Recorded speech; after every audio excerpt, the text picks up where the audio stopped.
Ya, baik, saya mulai ya, Ibu. Assalamualaikum warahmatullahi wabarakatuh. Selamat pagi, Ibu Salam. Maimun. Selamat pagi, teman-teman semua. Kami dari kelompok 2 ingin mempresentasikan hasil tugas kami yang berjudul tentang obesitas. Baik, di sini beranggotakan saya Nurul Sofi dan rekan saya yaitu Nasma Nuriskila.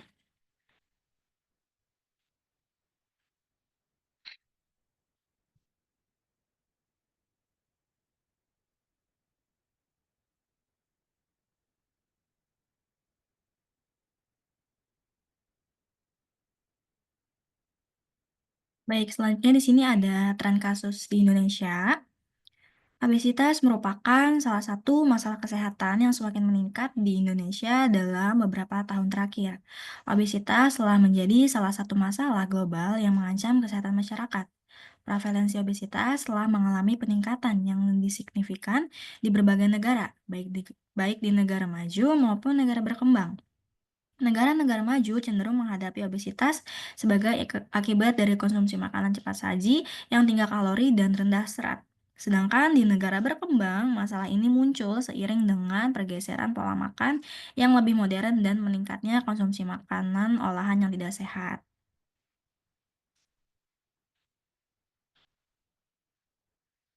Obesitas adalah Obesitas adalah kondisi medis di mana berat badan seseorang melebihi batas normal yang mengakibatkan penumpukan lemak berlebih.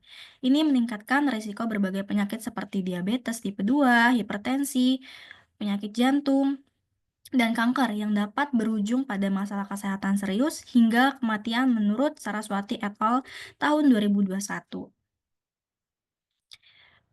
Indeks massa tubuh atau IMT digunakan untuk mengukur obesitas dengan membagi berat badan dengan satuan kilo dan dengan kuadrat tinggi badan dengan satuan meter. Lalu seseorang dianggap obesitas jika IMT lebih dari 30. Pengukuran ini mudah dilakukan dan memberikan gambaran umum tentang status gizi.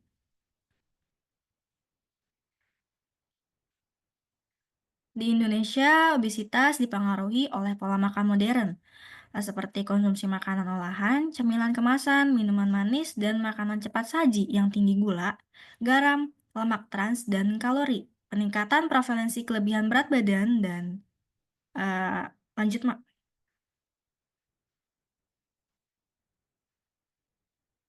Peningkatan Peningkatan prevalensi kelebihan berat badan dan obesitas mencerminkan gaya hidup tidak sehat dengan pola makan buruk dan kurangnya aktivitas fisik sebagai faktor utama yang meningkatkan risiko masalah kesehatan.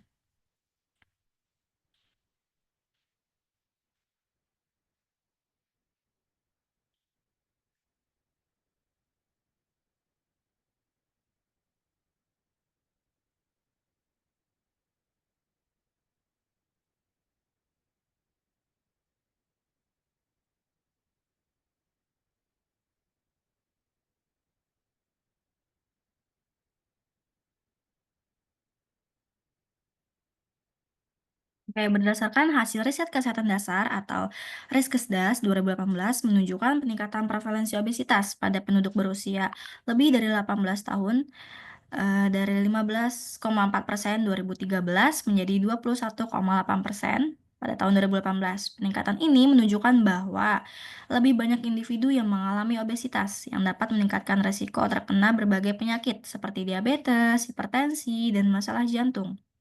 Sementara itu, prevalensi berat badan berlebih atau overweight juga mengalami sedikit peningkatan dari 13,5% pada tahun 2013 menjadi 13,6% pada tahun 2018. Meskipun angka peningkatannya tidak sebesar obesitas, tetapi tren ini tetap menunjukkan adanya pergeseran pola makan dan gaya hidup yang kurang sehat di kalangan masyarakat Indonesia. Obesitas disebabkan oleh faktor genetik dan lingkungan yang saling berinteraksi.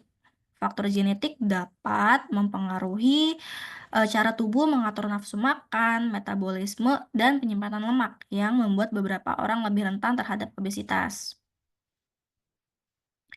Selain itu, lingkungan yang tidak mendukung gaya hidup sehat seperti ketersediaan makanan, cepat saji yang tinggi kalori dan rendah gizi dapat meningkatkan resiko obesitas. Kebiasaan makan yang buruk seperti makan berlebih atau mengkonsumsi makanan yang tinggi lemak dan gula seringkali dipengaruhi oleh faktor sosial dan budaya.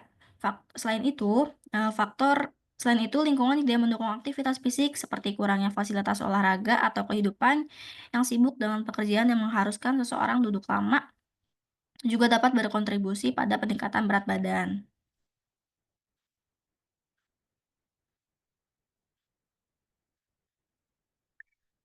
Obat-obatan dan faktor hormonal dapat berkontribusi pada obesitas.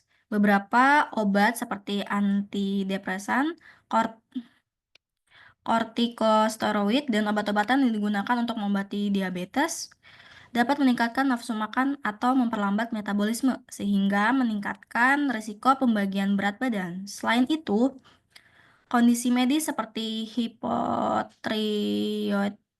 hipotiroidisme atau sindrom ovarium polistik atau PCOS dapat menyebabkan ketidakseimbangan hormon yang mengganggu metabolisme dan menyebabkan penumpukan lemak.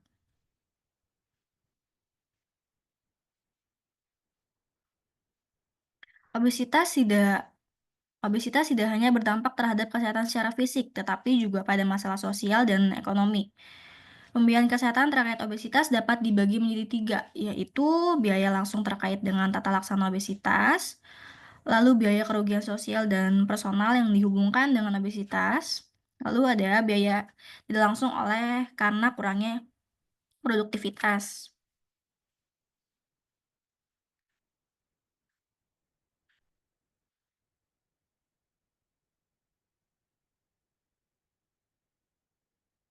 Untuk mengatasi obesitas di Indonesia, diperlukan upaya serius dan inovatif dari berbagai pihak. Penyelesaian masalah ini tidak dapat bergantung hanya pada satu sektor atau individu. Oleh karena itu, penting bagi pemerintah pusat dan daerah, masyarakat, serta dunia usaha untuk berperan aktif dalam menciptakan solusi yang efektif.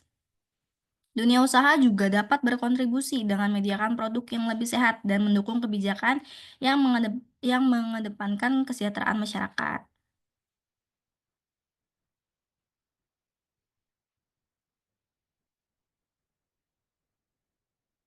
Kolaborasi antar pemerintah, masyarakat, dan sektor swasta menjadi kunci dalam upaya penanggulangan obesitas yang efektif. Dengan adanya sinergi yang baik, penurunan prevalensi obesitas juga tercapai lebih cepat dan lebih efisien. Pengendalian obesitas yang efektif membutuhkan kebijakan penanggulangan penyakit tidak menular atau PTM yang melibatkan partisipasi aktif dari berbagai pihak. Hal ini penting karena kesehatan bukan hanya tanggung jawab individu, tetapi juga menjadi kewajiban bersama antar masyarakat, sektor swasta, dan pemerintah. Salah satu langkah yang sangat penting dalam upaya pengendalian obesitas adalah mendorong kemandirian masyarakat dalam menjalani. Masyarakat harus diberdayakan untuk mengambil peran aktif. Masyarakat harus diberdayakan untuk mengambil peran aktif dalam menjaga kesehatannya melalui pendidikan tentang pola makan yang sehat, pentingnya aktivitas fisik, dan cara mengolah stres. Selain itu, penguatan kebijakan, peningkatan pemberdayaan masyarakat, dan pelaksanaan riset yang relevan akan membantu menciptakan solusi yang lebih tepat dalam pengendalian obesitas. Keterlibatan aktif semua pihak akan mempercepat pencapaian tujuan kesehatan bersama dan menurunkan prevalensi obesitas secara signifikan.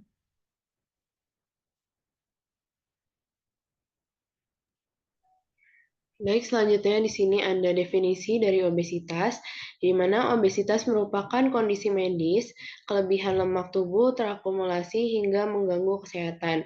Seseorang dikategorikan menderita obesitas jika indeks massa tubuh atau BMI-nya mereka melebihi 30 kilo. Ini menurut Kementerian Kesehatan tahun 2024.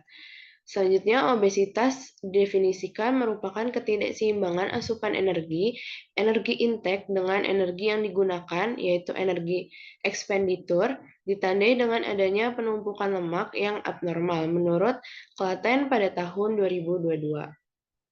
Lalu menurut WHO, obesitas didefinisikan kelebihan berat badan dan obesitas sebagai penumpukan lemak abnormal atau berlebihan yang menimbulkan risiko bagi kesehatan. Indeks massa tubuh atau IMT di atas 25 dianggap kelebihan berat badan dan di atas 30 dianggap obesitas. Pada tahun 2019, diperkirakan 5 juta kematian akibat penyakit tidak menular disebabkan oleh IMT yang lebih tinggi dari optimal. Menurut WHO pada tahun 2019. Kemudian ada kriteria kasus obesitas. Kriteria ini ditentukan melalui wawancara, anamnesis, pengukuran antropometri, serta identifikasi awal penyakit penyerta yang didukung oleh pemeriksaan penunjang yang relevan. Yang pertama ini kriterianya dengan penilaian secara visual dan wawancara, yang dimana dokter akan menanyakan atau menilai apakah seseorang mengalami obesitas atau beresiko mengalaminya, yaitu dengan adanya keluhan seperti mendengkur dan nyeri pinggul, terus gaya hidup seperti pola atau kebiasaan makan dan aktivitas fisik, baik di rumah, sekolah, kantor, transportasi ke tempat kerja, ataupun di waktu luang. Kemudian, apakah adanya riwayat keluarga orang tua dengan kelebihan berat badan dan obesitas, lalu riwayat mengonsumsi obat-obatan seperti obat untuk menggemukkan badan, terapi hormonal tertentu, atau steroid, dan lain-lain. Lalu, apakah ada riwayat sosial atau psikologis, misalnya seperti stres? Yang keenam itu, apakah ada riwayat berat badan sebelumnya? Lalu untuk penilaian obesitas anak di bawah 18 tahun merujuk pada panduan Direktorat Kesehatan Anak, Direktorat Gizi dan IDAI yang mencakup petunjuk teknis, pedoman, modul, dan rekomendasi. Selanjutnya di sini kriterianya ada pemeriksaan antropometri. Untuk orang dewasa biasanya diukur dengan pengukuran indeks massa tubuh atau IMT. Di sini ada klasifikasi obesitas pada orang dewasa berdasarkan IMT menurut WHO pada tahun 2000, yang dimana berat badan kurang itu di bawah 18,5, berat badan normal 18,5 sampai 22,9, kelebihan berat badan yaitu di atas 23, dengan resiko obesitas itu 23 sampai 24,9, sedangkan obesitas tipe 1 IMT-nya 25 sampai 29,9, obesitas tipe 2 itu di atas 30. Pengukuran IMT ini tidak dapat dilakukan pada orang hamil, binaragawan, edema, dan askites. Lalu pada orang dewasa bisa dilakukan juga dengan pengukuran lingkar pinggang. Di sini ada kriteria ukuran lingkar pinggang berdasarkan etnis. Ini berdasarkan buku Metabolic Syndrome International Diabetes Federation atau IDF, yang dimana pada negara Asia Selatan, populasi Cina, Melayu, dan Asia India itu lingkar pinggang pada obesitas ini pada pria di atas 90 cm dan pada wanita di atas 80 cm. Lalu menurut Kementerian Kesehatan Republik Indonesia, lingkar perut pria ideal adalah 90 cm atau kurang. Sementara ukuran lingkar pinggang wanita ideal itu adalah 80 cm atau kurang. Kemudian pada anak bisa dilakukan pengukurannya menggunakan grafik IMT menurut WHO tahun 2000. Klasifikasi IMT merupakan cara praktis untuk mendeteksi gizi lebih di layanan kesehatan primer. Selanjutnya pada anak usia di bawah 2 tahun, kelebihan berat badan dan obesitas ditentukan jika Z-score masing-masing lebih dari plus 2 SD dan lebih dari kelas 3 SD menggunakan grafik IMT WHO tahun 2006. Sedangkan untuk anak usia 2-18 tahun, pengukuran menggunakan grafik IMT CDC tahun 2000 dengan kriteria kelebihan berat badan adalah di atas persentil 85 hingga 95. Sedangkan obesitas merupakan lebih dari persentil 95 sesuai grafik IMT CDC pada tahun 2000. Kemudian untuk kondisi ibu hamil, pada ibu hamil kenaikan berat badan selama hamil berdasarkan IMT prahamil dapat dilihat pada tabel.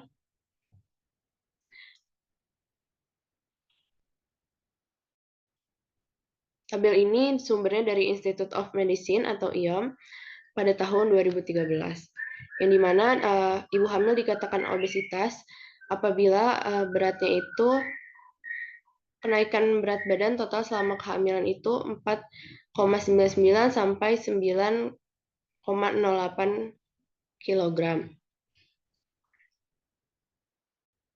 Lalu selanjutnya di sini ada pemeriksaan fisik. Pemeriksaan fisik ini mencakup pengukuran tekanan darah dan denyut nadi. Pemeriksaan ini juga bertujuan untuk mendeteksi kondisi medis lainnya yang mungkin terkait dengan obesitas. Pengukuran tekanan darah dilakukan untuk mendeteksi hipertensi, sedangkan denyut nadi diperiksa untuk mengidentifikasi kemungkinan adanya aritmia atau gangguan irama jantung. Lalu di sini ada tanda dan gejala obesitas, yaitu yang pertama indeks massa tubuh lebih dari 25. IMT dihitung dengan membagi berat badan dengan tinggi berat badan. Nilai IMT yang lebih dari 25 menandakan obesitas. Penting untuk segera mengadopsi gaya hidup sehat guna mencegah peningkatan berat badan lebih lanjut dan mengurangi resiko penyakit akibat kelebihan berat badan. Lalu tanda dan gejalanya itu ada di lingkar perut yang dimana uh, lingkar perut ideal itu kan 90 cm. Kalau lebih itu berarti udah menunjukkan adanya obesitas dan pada wanita itu 80 cm. Lalu ada tidur mendengkur. Tidur mendengkur ini bisa menjadi tanda obesitas di mana kelebihan lemak di leher dapat mempersempit jalur pernapasan menyebabkan gangguan aliran udara. Lalu ada GERD. Orang obesitas ini lebih rentan mengalami GERD, di mana kelebihan berat badan meningkatkan tekanan pada lambung, memicu asam lambung naik, dan menimbulkan gejala seperti sensasi terbakar di dada, mual, dan sesak napas. Lalu ada nyeri punggung dan lutut. Selanjutnya ada hipertensi. Obesitas terutama yang berhubungan dengan obesitas abdominal dapat menyebabkan tekanan darah tinggi, menurunkan berat badan melalui pola makan sehat dan olahraga yang dapat membantu mengontrol hipertensi. Selanjutnya di sini ada tanda dan gejalanya itu seperti depresi.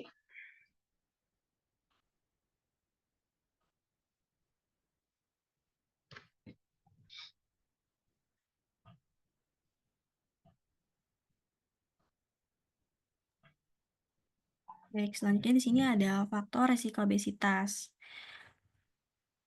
Obesitas dapat disebabkan oleh berbagai faktor. Berikut ada beberapa faktor risiko utama obesitas. Yang pertama itu ada faktor genetik. Faktor genetik memainkan peran penting dalam obesitas, di mana individu dengan riwayat keluarga obesitas lebih rentan mengalami kondisi serupa. Anak-anak dengan orang tua normal memiliki risiko obesitas sekitar 10%, meningkat menjadi 40-50% jika salah satu orang tua obesitas dan mencapai 70-80% jika kedua orang tua obesitas. Gen yang diwariskan mempengaruhi metabolisme dan penyematan lemak tubuh. Yang kedua itu ada faktor lingkungan. Faktor lingkungan mencangkup kondisi sekitar yang dapat mempengaruhi obesitas, seperti lingkungan obsegonik yang mudah mengakses makanan tidak sehat, gaya hidup kurang aktif, dan pola konsumsi buruk. Di Indonesia, ini berkontribusi pada peningkatan risiko obesitas. Lalu yang ketiga itu ada faktor perilaku, yang meliputi kebiasaan makan seperti jumlah, jenis, jadwal makan, dan cara pengolahan makanan.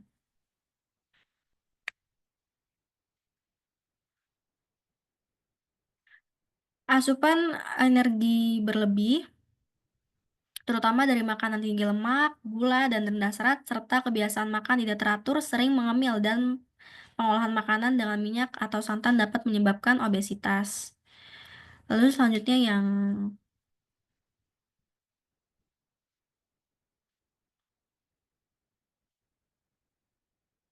B itu ada perilaku aktivitas fisik yang kurang atau gaya hidup sedentari ditandai dengan banyak duduk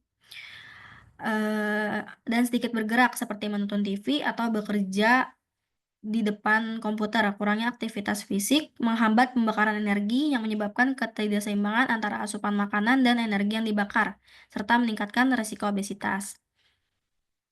Lalu yang C itu ada perilaku tidur. Perilaku tidur ini merupakan kebiasaan atau pola tidur seseorang yang meliputi durasi, kualitas, serta waktu tidur. Yang pertama itu ada jumlah jam tidur yang kurang, lalu ada jumlah jam tidur yang berlebihan,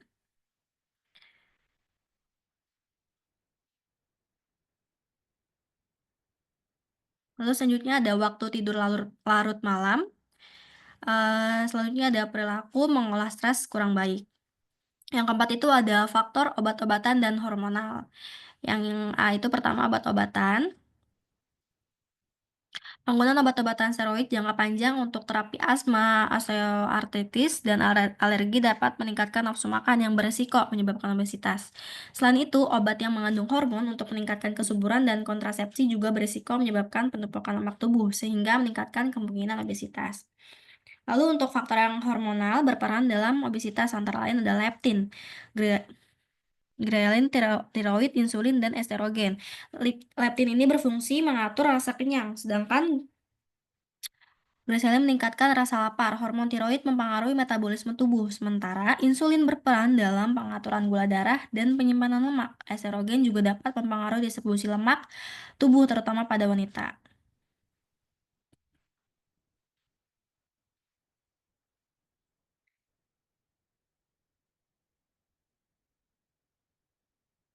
Selanjutnya di sini ada riwayat alamiah obesitas. Menurut riwayat alamiah suatu penyakit atau natural history of disease adalah perkembangan penyakit tanpa campur tangan medis atau bentuk intervensi lainnya sehingga suatu penyakit berlangsung secara natural yang mencakup tahap prepatogenesis termasuk masa inkubasi, penyakit dini dan penyakit lanjut, serta tahap pasca patogenesis atau penyakit akhir. Riwayat alamiah penyakit merupakan salah satu elemen utama epidemiologi deskriptif menurut Indra Swati tahun 2023 karena membantu kita untuk mengetahui bagaimana penyakit berkembang secara alami dan bagaimana faktor-faktor tertentu dapat mempengaruhi perjalanan penyakit tersebut. Obesitas dimulai pada tahap prepatogenesis, yaitu tahap awal yang ditandai dengan interaksi antara faktor host atau individu dan agent, faktor penyebab, dan lingkungan atau environment.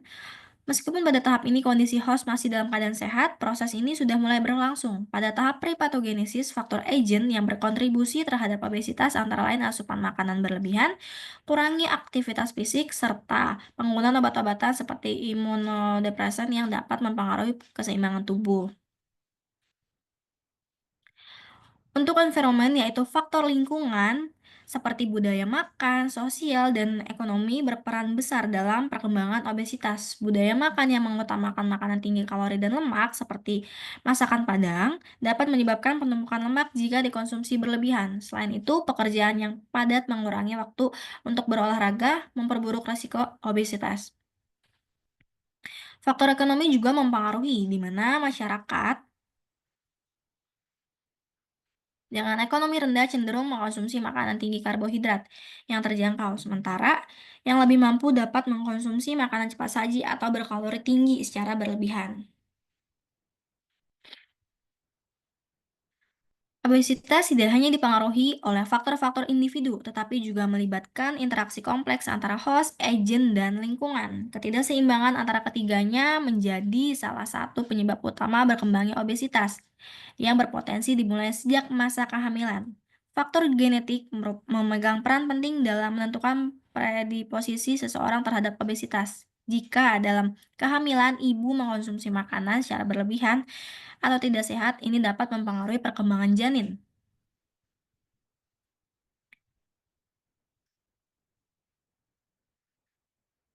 dan meningkatkan resiko obesitas pada anak setelah lahir. Tahap prepatogenesis merujuk pada fase awal yang terjadi sebelum timbulnya obesitas pada individu. Pada tahap ini, pola makan ibu yang tidak sehat atau kebiasaan makan berlebih dapat menyebabkan peningkatan berat badan yang berlebih. Peningkatan berat badan ibu tidak terkendali dapat mempengaruhi komposisi tubuh janin yang berpotensi meningkatkan kecenderungan obesitas pada anak setelah lahir. Perubahan biokimia dalam tubuh yang berhubungan dengan obesitas dimulai dengan peningkatan kadar glukosa dalam darah. Glukosa ini kemudian disimpan dalam bentuk glikogen di otot. Namun apabila tubuh tidak memerlukan energi segera, glikogen tersebut akan diubah menjadi lemak. Proses ini menyebabkan penumpukan lemak yang berlebihan di berbagai bagian tubuh, yang berlanjut dengan perubahan fisiologis lainnya. Seiring waktu, perubahan kimia dalam tubuh akibat obesitas menyebabkan gejala klinis fisik seperti perubahan bentuk wajah yang lebih bulat dengan hidung dan mulut yang lebih kecil, serta munculnya dagu ganda. Timbunan lemak berlebih juga terlihat di payudara, perut, paha, dan lengan atas, sementara tangan dan jari tetap ramping. Gejala-gejala ini menggambarkan dampak biokimia obesitas pada tubuh.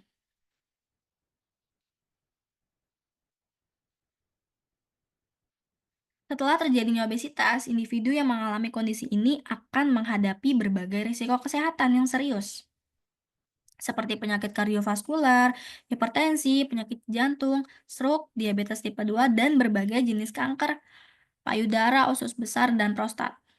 Jika obesitas tidak ditangani, resikonya dapat berkembang menjadi komplikasi medis serius yang menurunkan harapan hidup. Pencegahan sejak dini sangat penting dimulai dengan pendekatan promotif, yaitu melalui nasihat dari orang tua tentang pentingnya pola makan yang sehat dan gaya hidup yang baik. Edukasi ini sangat penting sejak usia dini untuk membentuk kebiasaan makan yang sehat dan mencegah obesitas sejak awal. Orang tua memiliki peran kunci dalam memberikan contoh pola makan yang seimbang, serta mendukung anak-anak untuk menghindari makanan yang tinggi kalori dan rendah nutrisi. Pada tahap early diagnosis dan prompt treatment, deteksi dini melalui cek kesehatan secara rutin dapat membantu mengidentifikasi obesitas. Sejak awal, pemeriksaan kesehatan yang teratur memungkinkan penanganan lebih cepat dan mencegah komplikasi medis yang lebih serius. Namun, untuk mencapai hal tersebut, motivasi yang kuat sangat diperlukan. Penderita obesitas harus didorong untuk menjalani perubahan gaya hidup dengan komitmen dan semangat. Dukungan dari keluarga, teman, dan tenaga medis sangat penting untuk memberikan motivasi dan membantu mereka tetap fokus pada tujuan jangka panjang, yaitu mencapai kesehatan yang lebih baik. Selanjutnya di sini ada pencegahan obesitas. Yang pertama itu adalah pengaturan pola makan. Konsumsi makanan sehat dan gizi seimbang, lalu mengonsumsi buah sayur minimal 5 porsi per hari.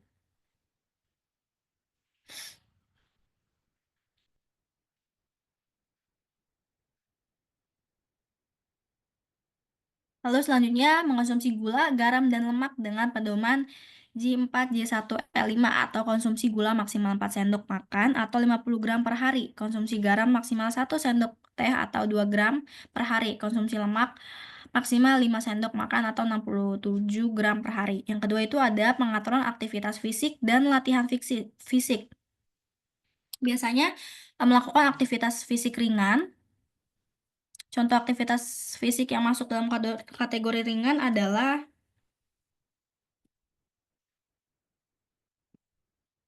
berjalan santai di rumah, kantor, atau pusat perbelanjaan, berdiri melakukan pekerjaan rumah tangga ringan seperti mencuci, menyetrika, memasak, menyapu, dan mengepel lantai.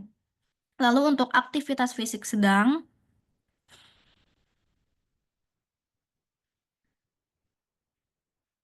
melakukan berjalan cepat sekitar 4,8 sampai 60,5 kilometer per jam. Yang kedua itu pekerjaan rumah seperti mengepel lantai, membersihkan rumah, memindahkan perabot ringan, berkebun, menanam pohon, dan mencuci mobil. Serta bermain bulu tangkis atau olahraga lainnya.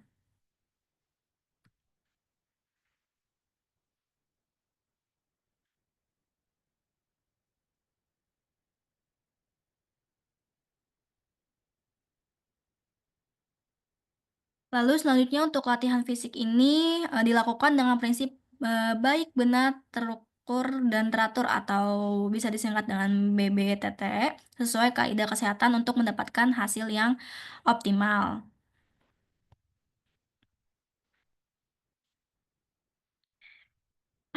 Lalu yang ketiga itu ada waktu tidur yang cukup.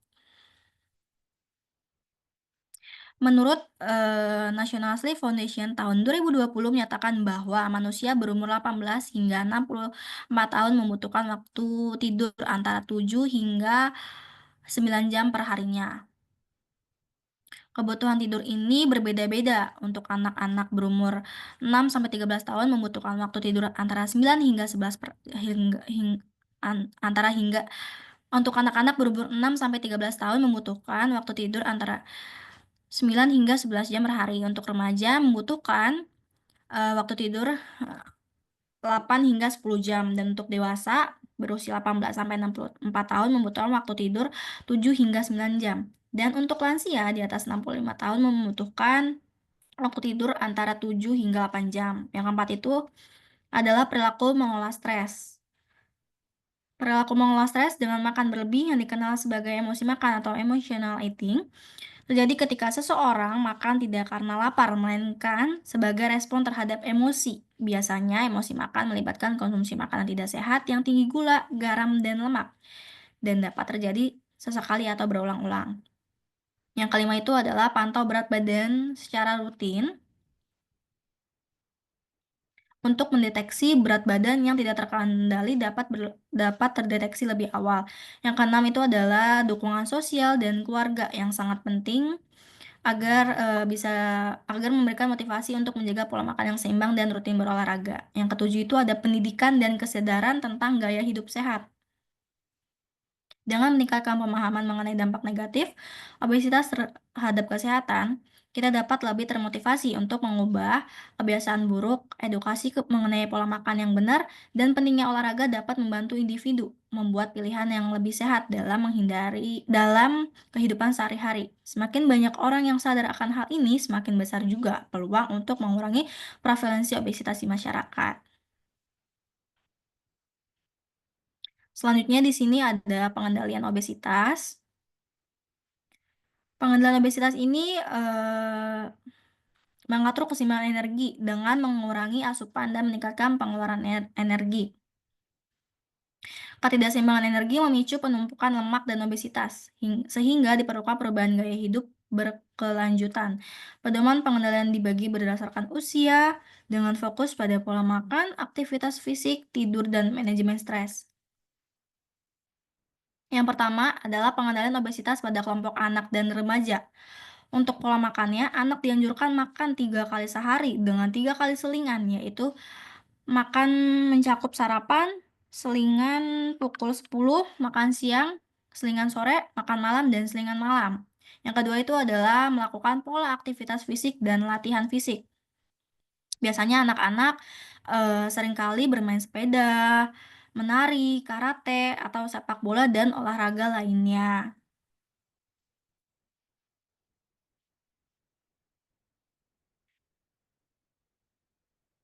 Lalu selanjutnya ada pengaturan waktu tidur yang cukup untuk anak-anak dan pengaturan perilaku mengolah stres. Biasanya remaja ini cenderung melakukan diet yang tidak lalu biasanya seringkali remaja ini eh, cenderung melakukan diet yang tidak tepat untuk memilih makanan tinggi lemak, gula, dan rendah serat untuk mengatasi stres.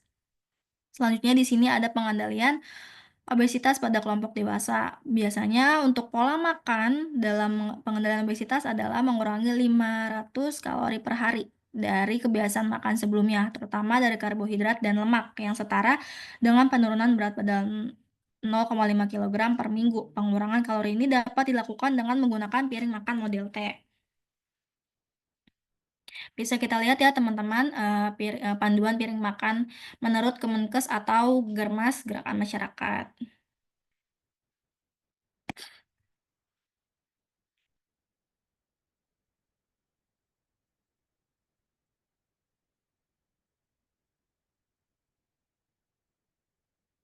Selanjutnya di sini ada pola aktivitas fisik dan latihan fisik. Untuk dewasa obesitas dianjurkan meningkatkan aktivitas fisik harian dan melakukan latihan yang sesuai setelah berkonsultasi dengan dokter, tenaga kesehatan, atau pelatih. Latihan fisik ini harus dilakukan secara teratur, dimulai dengan pemanasan 5-10 menit, peregangan 10 menit, dan diakhiri dengan pendinginan 5-10 menit. Program latihan harus mencakup 4 komponen, frekuensi, intensitas, durasi, dan tipe. Lalu selanjutnya ada pengendalian obesitas pada kelompok lanjut usia. Biasanya pengaturan pola makan lansia obesitas meliputi pembatasan asupan energi, pemilihan sumber karbohidrat tinggi, serat, dan indeks glikemik rendah atau sedang.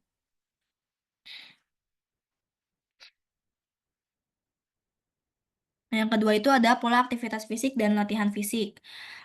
Biasanya lansia ini melakukan senam yang dilakukan secara teratur untuk mengendalikan obesitas dan meningkatkan kebugaran. Selanjutnya di sini ada pengendalian obesitas melalui media KIE yang berperan menyampaikan peran obesitas secara sistematis untuk meningkatkan pengetahuan, mengubah sikap, dan mendorong perilaku positif masyarakat dalam pencegahan obesitas. Berikut adalah contoh penerapan KIE dalam pengendalian obesitas. Yang pertama itu ada pos pembinaan terpadu atau PTM, pos bindu PTM, yang menjadi sarana untuk memberikan edukasi kepada masyarakat tentang pentingnya pola makan sehat dan aktivitas fisik. Yang kedua itu ada program Cerdik di Sekolah, yang merupakan cek kesehatan secara rutin, enyahkan asap rokok, rajin aktivitas fisik, diet seimbang, istirahat cukup, dan kelola stres. Yang ketiga itu ada penggunaan media sosial dan iklan layanan masyarakat. Lalu yang keempat itu ada edukasi di fasilitas kesehatan seperti puskesmas atau klinik dapat menyediakan materi edukasi mengenai obesitas kepada pasien. Hal ini bertujuan untuk memberi pemahaman kepada masyarakat tentang pengendalian obesitas dan pentingnya menjaga berat badan yang ideal.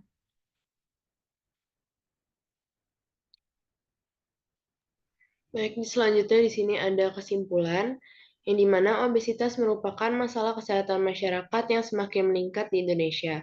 Seiring dengan perubahan gaya hidup dan pola makan, kondisi ini didefinisikan sebagai akumulasi lemak berlebih yang dapat mengganggu kesehatan dengan kriteria diagnosis yang meliputi indeks massa tubuh tertentu dan lingkar perut sebagai indikator tambahan. Untuk tanda dan gejala obesitas itu meliputi peningkatan berat badan yang signifikan, lingkar perut yang membesar, hingga potensi munculnya gangguan metabolik seperti diabetes mellitus, hipertensi, dan dislipidemia. Faktor resikonya juga mempengaruhi obesitas meliputi seperti genetik, pola makan yang tidak sehat, aktivitas fisik yang rendah, serta faktor lingkungan dan psikologis. Pada riwayat alamiah obesitas menunjukkan bahwa jika tidak ditangani, kondisi ini dapat berkembang menjadi berbagai komplikasi serius, termasuk penyakit kardiovaskular dan gangguan metabolisme. Oleh karena itu, pencegahan dan penanggulangan obesitas menjadi prioritas melalui promosi pola hidup sehat, pengendalian asupan kalori, peningkatan aktivitas fisik, serta edukasi masyarakat mengenai bahaya obesitas. Penanganan pada obesitas ini memerlukan pendekatan yang holistik yang melibatkan intervensi individu, keluarga, dan komunitas. Dengan upaya yang konsisten dan kolaboratif, dampak obesitas dapat diminimalkan sehingga masyarakat dapat mencapai derajat kesehatan yang optimal. Baik, berikut merupakan daftar pustaka yang kami gunakan untuk menyusun materi obesitas ini.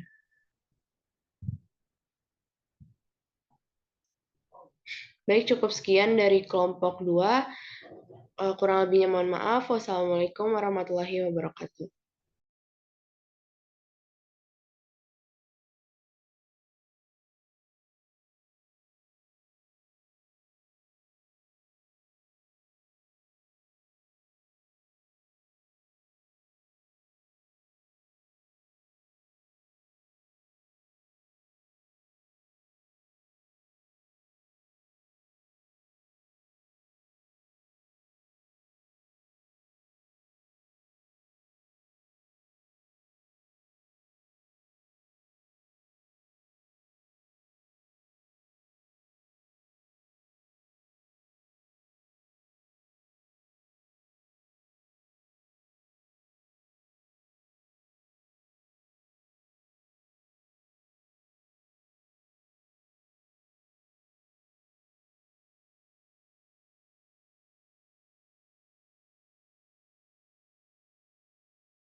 Ya, baik, mohon maaf tadi karena harus bicara juga di rapat ya, jadi harus komentar juga gitu. Jadi sempat terhenti, mohon maaf sekali.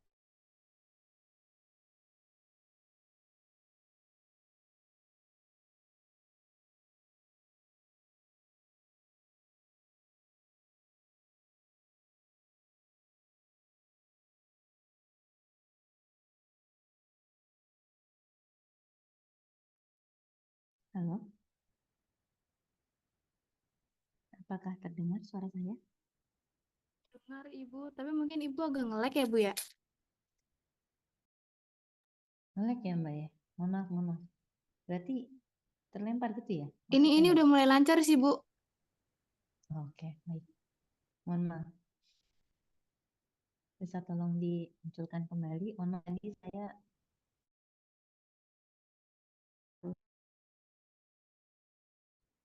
eh, ya. Jadi makanya tadi bisa komentari. Tadi paparannya tentang obes ya? Nggak salah ya?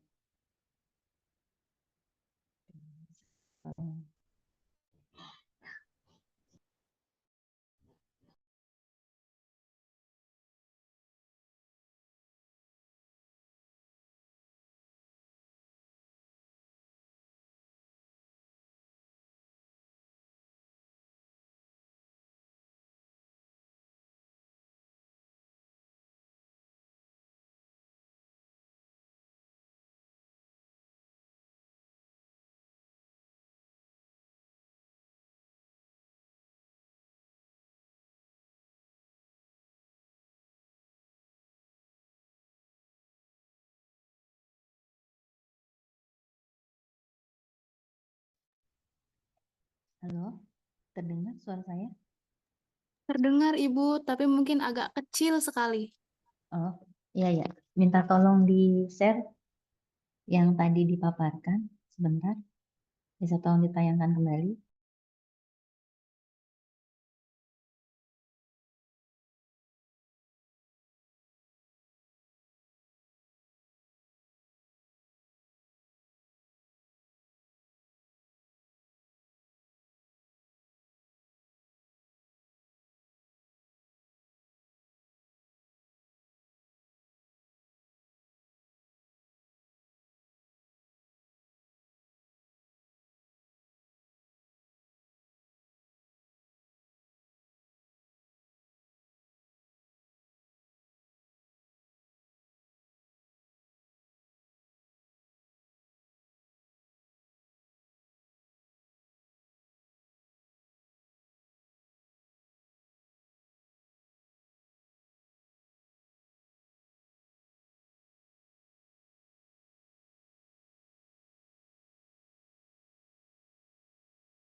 Ya, jadi kalau kita bicara tentang obes, memang ini merupakan masalah ya, yang ada di masalah kesehatan.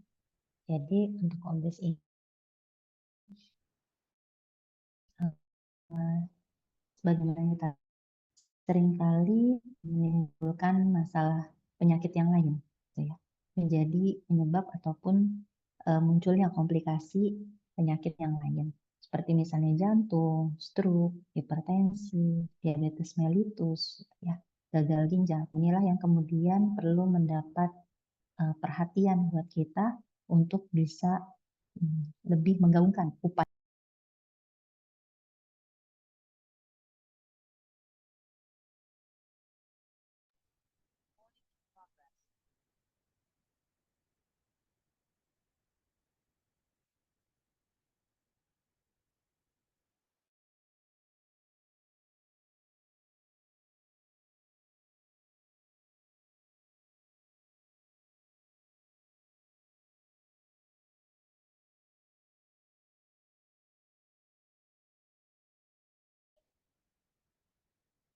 Suara saya terdengar? Terdengar Ibu. Oh ya, mohon maaf. Eh, bisa di-share dulu paparannya, ditampilkan. Jadi intinya tadi sudah terdengar tadi ya penjelasan saya bahwa obesitas ini penekanannya adalah bukan menyembuhkan, tapi lebih pada pencegahan. Adapun upaya untuk penanggulangan obesitas yaitu mencegah terjadinya komplikasi yang lain. Bahkan hal yang perlu ditanggulangi itu adalah memastikan aktivitas fisik dan menu makanan gizi seimbang yang harus dikonsumsi oleh orang yang kemudian mengalami obesitas. Nah, perlu mendapat perhatian di sini bahwa obesitas ini kan berdampak terhadap masalah kesehatan yang lainnya. Munculnya penyakit-penyakit degeneratif lainnya, penyakit tidak menular lainnya. Nah, inilah yang kemudian harus kita waspadai terjadinya atau munculnya penyakit-penyakit lain yang terjadi pada mereka yang obesitas. Bahkan penyebab kematian obesitas menjadi masuk dalam 5 besar penyebab kematian pada penderita COVID-19. Oke. Masih loading ya. Tadi selain obesitas dari kelompok lain, apakah ada yang sudah siap untuk paparan kembali?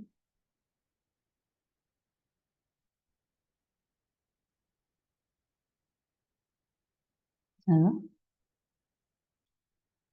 Dari kelompok lain apa sudah ada yang siap untuk paparan lagi?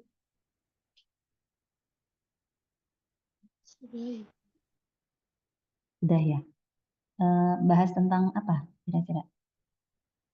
Topik apa yang sudah siap untuk dibahasnya? PPOK, Bu. PPOK, oke baik silahkan. Ini lagi share screen ya, Mbak Nazma ya? Masih loading nih di saya. Oke silahkan nggak apa-apa. Ini karena kondisi di sini juga hujan ya, jadi mungkin berpengaruh ya kestabilan sinyal. Silahkan bisa dilanjut kembali dengan kelompok berikutnya.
Baik, saya lanjutkan Ibu.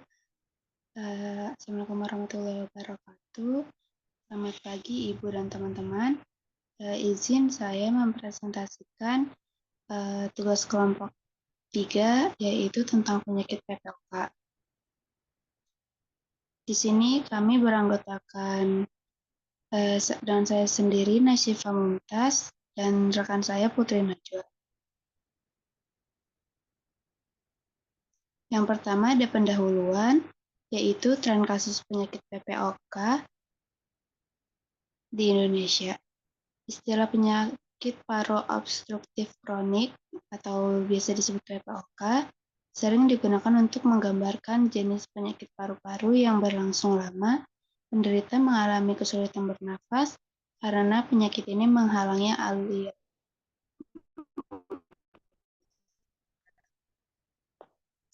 diambil dari Ainur Rahman et al. 2024, PPOK adalah penyakit paru progresif yang gejalanya bersifat intermiten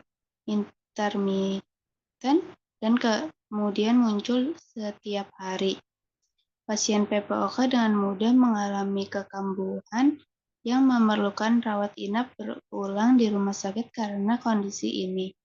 Sebagaimana ditunjukkan oleh penelitian yang dilakukan oleh Harris et al.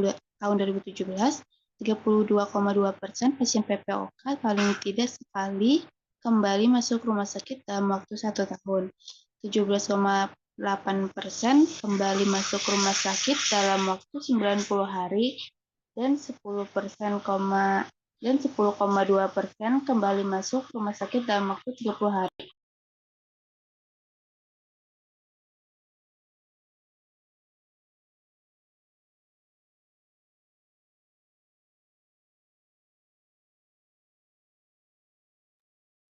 Data WHO menunjukkan bahwa penyakit ini masuk dalam kategori kematian tertinggi ketiga di dunia, menyebabkan sekitar 3,23 juta kematian.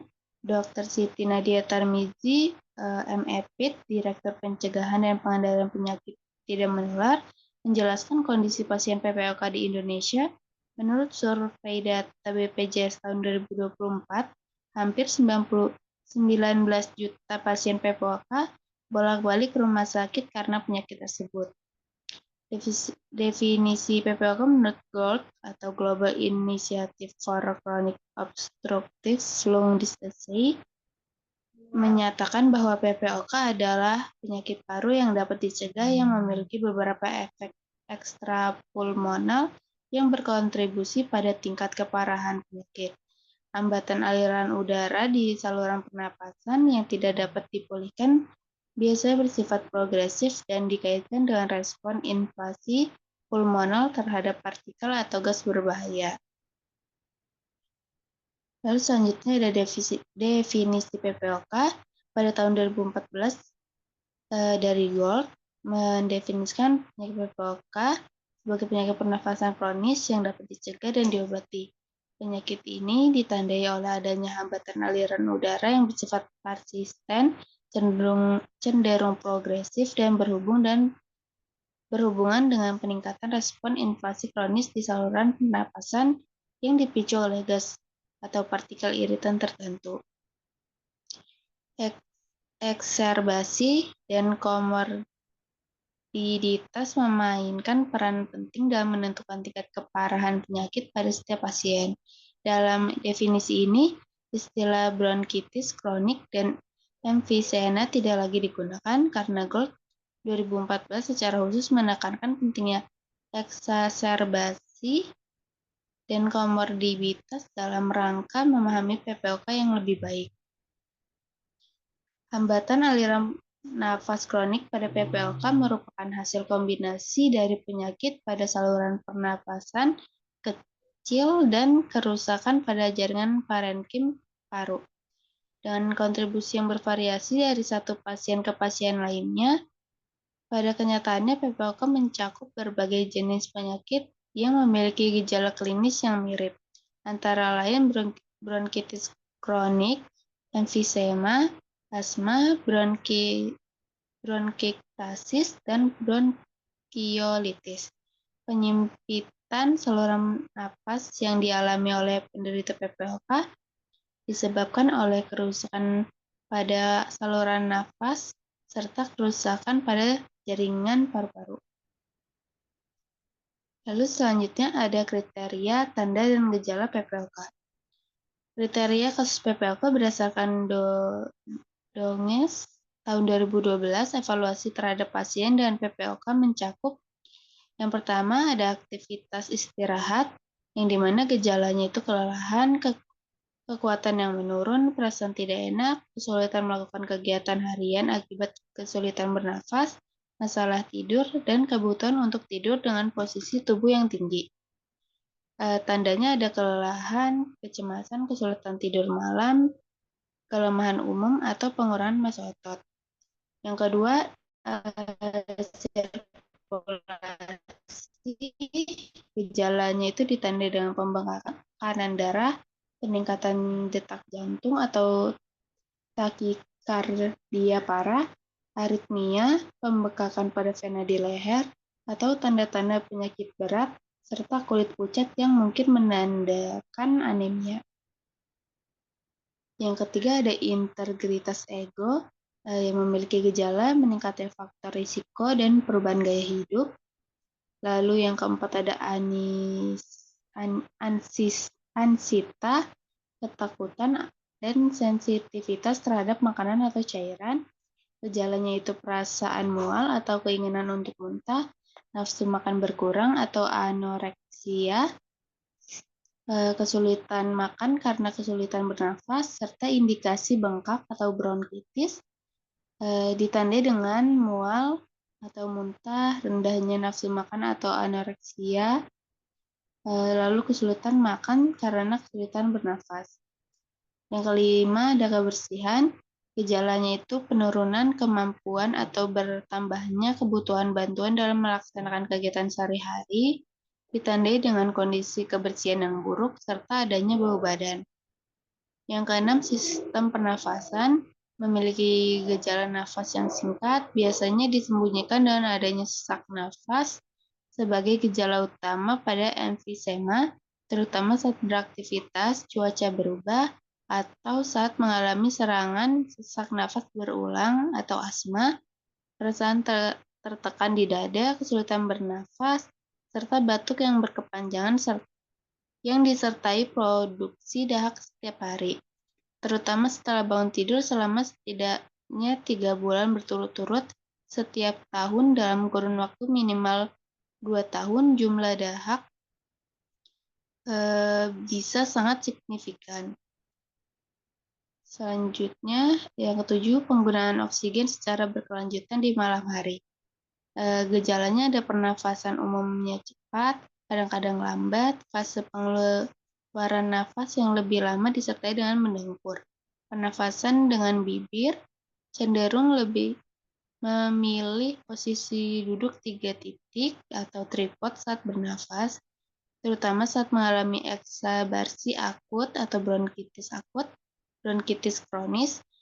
Pemanfaatan otot bantu pernafasan seperti mengangkat bahu, retraksi di area supraklavikula, pembukaan lubang hidung, dada mungkin terlihat terinflasi berlebihan akibat peningkatan diameter AP atau bentuk dada barel dan gerakan diafragma yang minimal.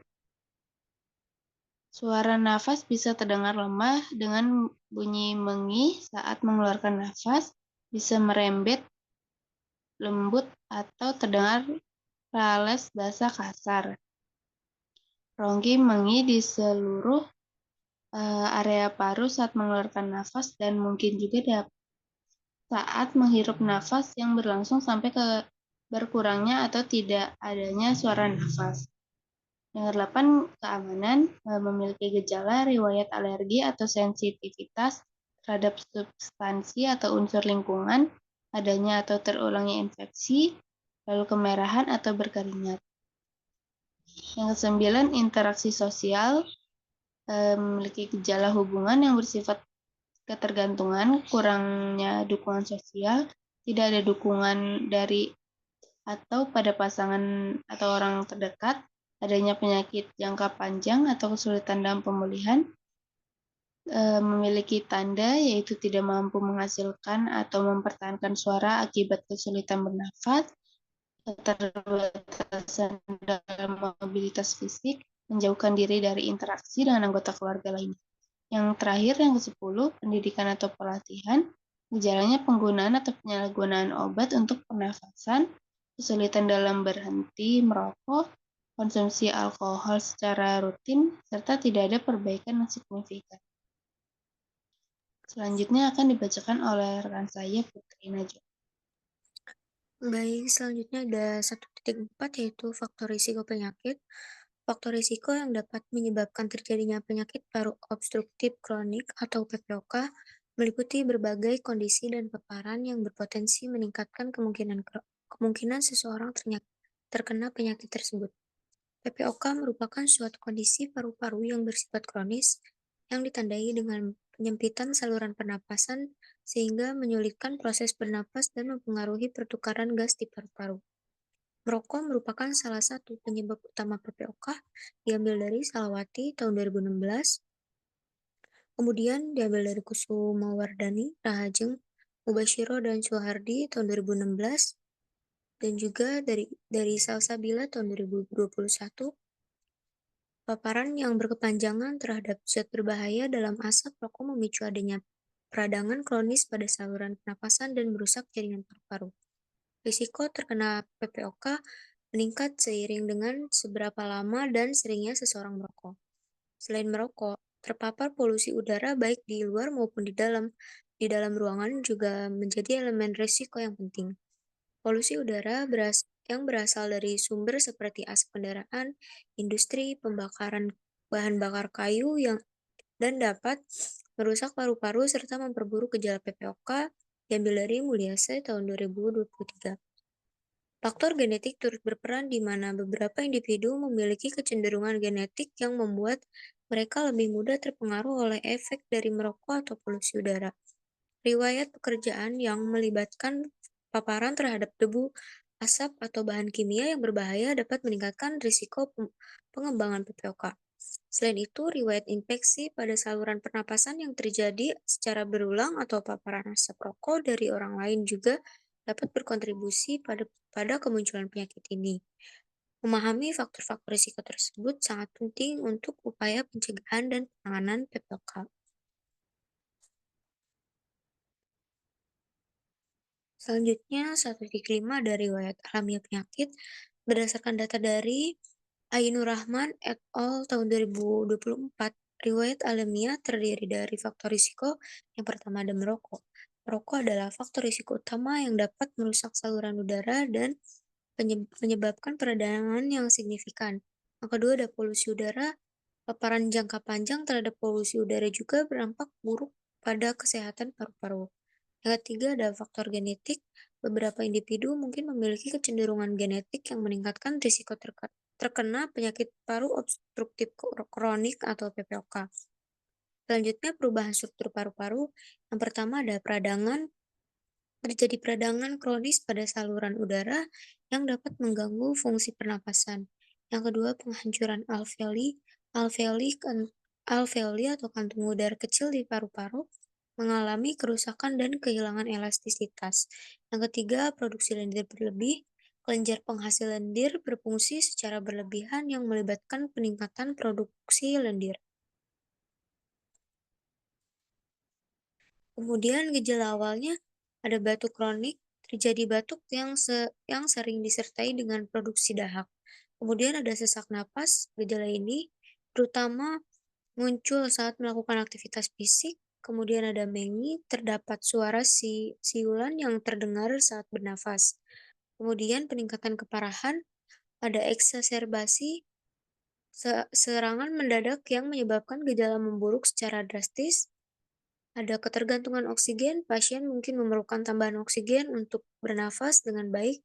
Kemudian komplikasi, kondisi ini dapat menyebabkan masalah serius seperti penyakit jantung, gagal nafas, serta meningkatkan risiko infeksi paru-paru. Selanjutnya, 1.6 pencegahan dan penanggulangan kasus. Pendekatan penanganan PPOK menurut Putra dan Artika tahun 2021. Yang pertama, terapi obat atau farmakologis. Bronchodilator berfungsi untuk merelaksasi otot di sekeliling saluran pernafasan. Yang berkontribusi pada peningkatan aliran udara ada dua kategori utama, short acting beta agonist atau SABA untuk perawatan yang segera dan long acting muscarinic antagonist atau LAMA untuk perawatan yang berlanjut. Kemudian kortikosteroid inhalasi berfungsi untuk menurunkan peradangan di saluran pernapasan. Adapun terapi nebulizer digunakan dalam keadaan tertentu untuk mengirimkan obat langsung ke paru-paru. Yang kedua ada rehabilitasi paru. Program rehabilitasi paru mencangkup latihan fisik yang dirancang untuk meningkatkan kapasitas pernapasan serta kualitas hidup pasien. Latihan seperti pernapasan dengan bibir, menguncup, dan teknik pernapasan dalam dapat membantu mengurangi rasa sesak. Yang ketiga ada perawatan diri, memberi edukasi kepada pasien mengenai pentingnya berhenti merokok, mengenali gejala awal eksaserbasi, dan mengelola stres sangat krusial dalam memperlakukan PPOK. Praktik perawatan diri dapat meningkatkan kesehatan keseluruhan dan mengurangi frekuensi rawat inap. Yang keempat, intervensi keperawatan, tindakan seperti memantau posisi tubuh yang benar, melatih batuk yang efisien, serta memberikan pendidikan tentang teknik pernafasan juga memainkan peran penting dalam perawatan bagi pasien PPOK. Kemudian terapi tanpa obat atau non-farmakologis untuk pasien dengan PPOK sangat penting untuk meningkatkan efektivitas pengobatan. Salah satu caranya adalah dengan menjauhkan diri dari faktor risiko yang dapat memicu keparahan kondisi, serta vaksinasi terhadap virus disarankan bagi pasien. Di samping itu, pasien disarankan untuk meningkatkan tingkat aktivitas fisik melalui program latihan yang terorganisir agar kesehatan pasien dapat ditingkatkan menurut Price et al. Tahun 2011. Selain itu, pendekatan non-farmakologis lainnya mencakup pengelolaan kondisi yang menyertai seperti kecemasan dan depresi menurut Jones and Anders tahun 2011. Boleh di next.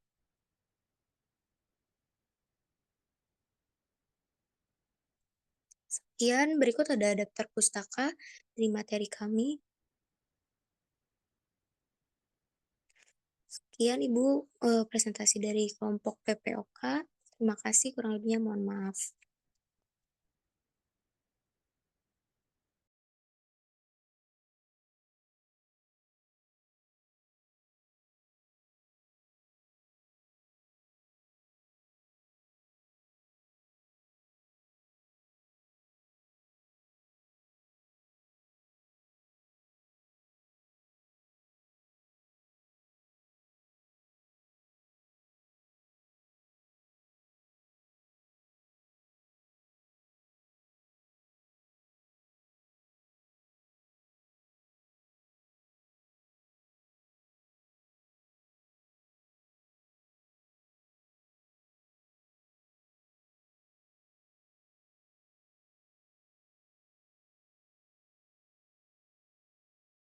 Ya, baik, terima kasih kepada teman-teman penyaji untuk paparannya, yaitu tentang PPOK ya.